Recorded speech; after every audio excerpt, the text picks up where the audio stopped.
के बाद, और आज ये समाज हमके पूरा भारत में सुना था।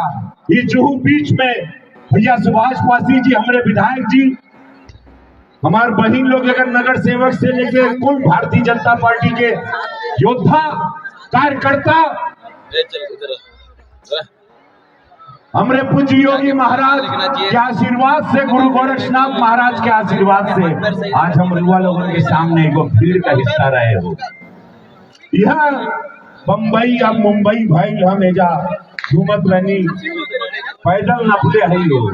यह जुहू बीच से लेके कोनो हमार सड़किया बचल ना बा, लेकिन आज यह समाज हमके सुपरस्टार बनौले, यह समाज हमके सांसद बनौले। यही समाज की आवाज बनकर मैं पार्लियामेंट में गूंजता हूँ। आप लोगों के लिए आज माई छठ की बहुत कृपा बा, छठी माई में बहुत शक्ति बाबू।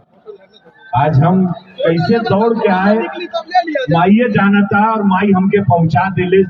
नाव पकड़े, हर मड आइलैंड में रिक्शा पकड़े,